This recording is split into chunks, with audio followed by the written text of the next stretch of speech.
कहते हैं एक ऐसी जगह है जहाँ वक्त जैसे ठहर सा जाता है। आज हम उसी जगह की मतलब उज्जैन के महाकालेश्वर ज्योतिर्लिंग की गहराई से बात करने वाले हैं। इससे पहले अवंती नगरी भी कहते थे। हमारे पास जो जानकारी है वो एक स्रोत से है जिसका शीर्षक है महाकालेश्वर, जहाँ समय स्वयं रुक जाता है।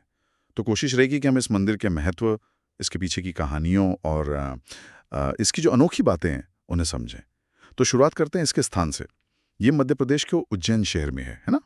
शिप्रा नदी के तट पर। और उज्जैन तो वैसे भी बहुत प्राचीन नगरी है, कुंभ भी लगता है वहाँ। हाँ बिल्कुल। उज्जैन का अपना एक अलग ही स्थान है। और महाकालेश्वर की जो सबसे अनोखी बात है हाँ, वो ये है कि ये भारत का अकेला दक्षिण मुखी ज्योतिर्लिंग है, मतलब साउथ फेसिंग। दक्षिण मुखी। अच्छा, ये तो वाकई अलग बात है। ज्यादातर मंदिर तो पूर्व या उत्तर की तरफ होते हैं ना? तो ये दक्षिण दिशा का क्या खास महत्व बताया गया है? क्या इसीलिए इसे मतलब ज्यादा शक्तिशाली मानते हैं? जी बिल्कुल। देखिए, पौराणिक मान्यताओं में दक्षिण दिशा यम से जुड़ी है। यम यानी मृत्यु के देवता। हाँ, और महाकाल कौन है? वो तो स्वयं काल और मृत्यु के स्वामी है। तो उनका दक्षिण की ओर मुख होना उनके इस रूप को, मतलब संहारक और नियंत्रक रूप को, और भी ज्यादा प्रबल बनाता है। ऐसी मान्यता है। अच्छा, समझ गया।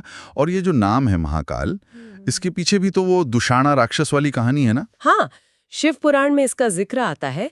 एक असुर था दुशाणा, जिसने अवंती यानी उज्जैन में बड़ा आतंक मचा रखा था। ऋषियों तपस्वियों को परेशान करता था। तो भक्तों ने शिवजी को पुकारा और वो यहाँ प्रकट हुए।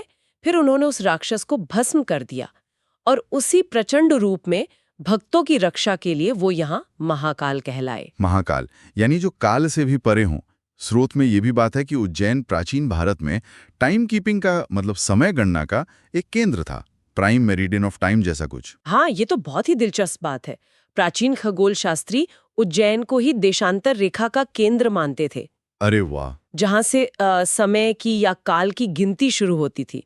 तो सोचिए, जहां से दुनिया का वक्त नापा जा रहा है, वहीं काल के स्वामी महाकाल बैठे हैं। ये तो गजब का संयोग है। यहाँ शायद संयोग नहीं है। हाँ, ये गहरा दार्शनिक जुड़ाव लगता है। शायद इसीलिए ये भी मानते हैं कि महाकाल के दर्शन करने से अकाल मृत्यु का डर नहीं रहता। और एक और बहुत मशहूर चीज है वहाँ की भस्म आरती। इसके बारे में तो बहुत सुना है, लेकिन स्रोत में जो लिखा है वो थोड़ा चौंकाता है कि इसमें सच में चिता की भस्म इस्तेमाल होती है। जी हाँ बिल्कुल। शायद दुनिया में अकेली ऐसी आरती है ये। सुबह सुबह ब्रह्म मुहूर्त में शमशान से लाई गई ताजी चिता भस्म से शिवलिंग का अभिषेक किया जाता है। ओह, ये जीवन मृत्यु के चक्र का, वैराग्य का और महाकाल जो शमशान वासी भी हैं, उनके उस स्वरूप का प्रतीक है। सुनकर ही रोंगटे खड़े हो जाते हैं। उस आरती के दौरान जो माहौल होता होगा, उसकी ऊर्जा के बारे में कुछ बताया है स्रोत ने? हाँ, बताते हैं कि वो अनुभव बहुत ही तीव्र, बहुत शक्तिशाली और एकदम अलौकिक होता है। इसे देखना भी तो शायद आसान नहीं होता होगा। सुना है नियम काफी कड़े हैं। हाँ, नियम है। पहले से बुकिंग करानी पड़ती है और पुरुषों के लिए खास वेशभूषा है। बिना सिलावा कपड़ा, मतलब धोती पहननी होती है, बिना कुर्ते या शर्ट के। अच्छा, बिना शर्ट के? जी, शायद ये उस आदिम स्वरूप से, प्रकृति से जुड़ने का एक तरीका हो। और मंदिर की बनावट? ये भी सुना है कि मुख्य शिवलिंग, मतलब गर्भगृह, हम्म। वो जमीन के नीचे है। हाँ, ये भी एक खास बात है। गर्भगृह भूतल से नीचे है और शिवलिंग भी हमेशा जल में डूबा रहता है। जल में? क्यों? इसे उनके स्वयंभू होने का प्रतीक मानते हैं, मतलब जो स्वयं प्रकट हुए हों। अभी जो मंदिर का ढांचा है वो ज्यादातर मराठा शैली में बना है और इसके 3 तल हैं। 3 तल? हाँ, सबसे नीचे महाकालेश्वर, बीच में ओंकारेश्वर और सबसे ऊपर नागचंद्रेश्वर। नागचंद्रेश्वर? अरे हाँ, इनके दर्शन तो शायद साल में बस एक ही दिन होते हैं। बिल्कुल सही। सिर्फ नाग पंचमी वाले दिन ही नागचंद्रेश्वर के पट खुलते हैं, बाकी पूरे साल बंद। ये तो और भी रहस्यमयी बनाता है इसे। हाँ बिल्कुल। और उज्जैन में काल भैरव का मंदिर भी है, जिनका महाकाल से गहरा संबंध माना जाता है।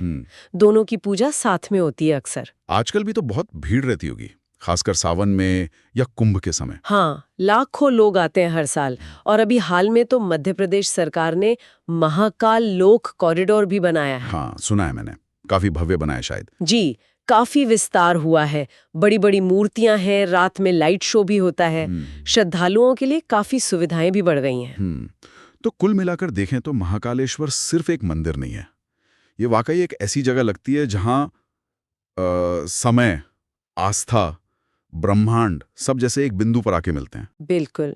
और ये सोचते हुए एक सवाल मन में आता है, शायद हमारे सुनने वाले भी इस पर विचार करें हाँ, जरूर। कि अगर महाकाल स्वयं समय के स्वामी हैं और उज्जैन वो जगह है जहां से समय की गणना होती थी, तो क्या हमारे सांसारिक समय और हमारे अपने भाग्य के बीच कोई ऐसा अनदेखा गहरा रिश्ता है जो लोगों को पीढ़ी दर पीढ़ी यहाँ खींच लाता है, इस उम्मीद में कि शायद यहाँ समय के थपेड़ों से कुछ राहत मिलेगी?